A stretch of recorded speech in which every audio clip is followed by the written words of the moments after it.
বাংলাদেশ সেনাবাহিনী দেশের সশস্ত্র বাহিনীর একটি প্রধান শাখা এবং এটি মূলত দেশের প্রতিরক্ষা ও নিরাপত্তার দায়িত্ব পালন করে। সেনাবাহিনীর কিছু মূল বৈশিষ্ট্য হল: ১. অভিনন্দন। বাংলাদেশ সেনাবাহিনী ১৯৭১ সালের মুক্তিযুদ্ধের সময় স্বাধীনতা অর্জনের জন্য গুরুত্বপূর্ণ ভূমিকা পালন করেছে। ২. সংগঠন। সেনাবাহিনী প্রধানত বিভিন্ন সেনানিবাস ও ইউনিটে বিভক্ত, যার মধ্যে রয়েছে infantry, artillery, engineer, signal, medical এবং অন্যান্য বিশেষ ইউনিট। ৩. উচ্চপদস্থ কর্মকর্তা। সেনাবাহিনীর সর্বোচ্চ পদটি হচ্ছে চিফ অব আর্মি স্টাফ, খোয়েজ, যিনি সাধারণত লেফটেন্যান্ট জেনারেল হন। ৪. মিশন ও কর্মকাণ্ড।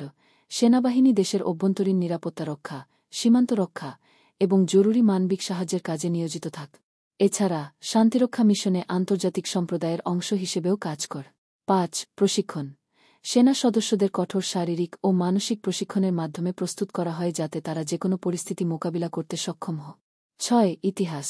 বাংলাদেশের সেনাবাহিনী ১৯৭১ সালে মুক্তিযুদ্ধের সময় থেকে বর্তমান পর্যন্ত নানা ধরনের গুরুত্বপূর্ণ ভূমিকা পালন করে আসছে, যেমন জাতীয় দুর্যোগ মোকাবেলা, সীমান্ত সুরক্ষা এবং অভ্যন্তরীণ আইন শৃঙ্খলা রক্ষা।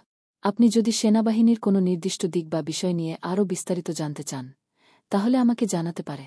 বাংলাদেশ নৌবাহিনী দেশের সামুদ্রিক নিরাপত্তা ও প্রতিরক্ষা নিশ্চিত করতে কাজ করে। এর কিছু মূল বৈশিষ্ট্য হল: ১. মিশন। সমুদ্রসীমা রক্ষা, সমুদ্রপথের নিরাপত্তা এবং জরুরি মানবিক সাহায্য প্রদান। ২. যানবাহন। ফ্রিগেট, করভেট, পেট্রোলিং বোট এবং সাবমেরিন সহ বিভিন্ন ধরনের যুদ্ধজাহাজ ও নৌযান নিয়ে গঠিত। ৩. সংগঠন। নৌবাহিনী প্রধানত প্রধান নৌপ্রধান, চিফ অব নেভাল স্টাফ দ্বারা পরিচালিত হয় এবং এর মধ্যে বিভিন্ন কমান্ড, বেস ও ইউনিট রয়েছে। ৪. প্রশিক্ষণ। বিশেষ প্রশিক্ষণ দিয়ে দক্ষ ক্রু ও অফিসার তৈরি করা হয়, যাতে তারা সমুদ্রের কঠিন পরিবেশে কাজ করতে সক্ষম হয়। ৫. ইতিহাস। ১৯৭১ সালের মুক্তিযুদ্ধের সময় বাংলাদেশ নৌবাহিনী দেশীয় ও আন্তর্জাতিক জলসীমায় গুরুত্বপূর্ণ ভূমিকা পালন করে। আপনি যদি নৌবাহিনীর আরও কোনো নির্দিষ্ট দিক জানতে চান, আমাকে জানাতে পারে। বাংলাদেশ বিমান বাহিনী দেশের আকাশসীমা রক্ষা এবং বিমান বাহিনীর বিভিন্ন কার্যক্রম পরিচালনার দায়িত্বে থাকে। এর কিছু মূল বৈশিষ্ট্য হল: ১. মিশন।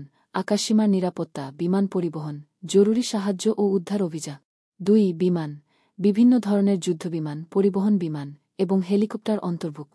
৩. সংগঠন। বিমান বাহিনী প্রধানত প্রধান বিমান বাহিনী staff, chief of air staff দ্বারা পরিচালিত হয় এবং এটি বিভিন্ন স্কোয়াড্রন ও বেসে বিভক্ত। ৪. প্রশিক্ষণ। উচ্চমানের প্রশিক্ষণ প্রদান করে যাতে পাইলট ও অন্যান্য কর্মীরা উন্নত প্রযুক্তি ও অপারেশনাল পরিবেশে দক্ষতা অর্জন করতে পারে। ৫. ইতিহাস। মুক্তিযুদ্ধের সময় বিমান বাহিনী গুরুত্বপূর্ণ কৌশলগত ভূমিকা পালন করেছে এবং আন্তর্জাতিক শান্তিরক্ষা মিশনে অংশগ্রহণ করে আসছে। বিমান বাহিনীর কোনো নির্দিষ্ট দিক বা বিষয় সম্পর্কে আরও জানতে চাইলে আমাকে জানা।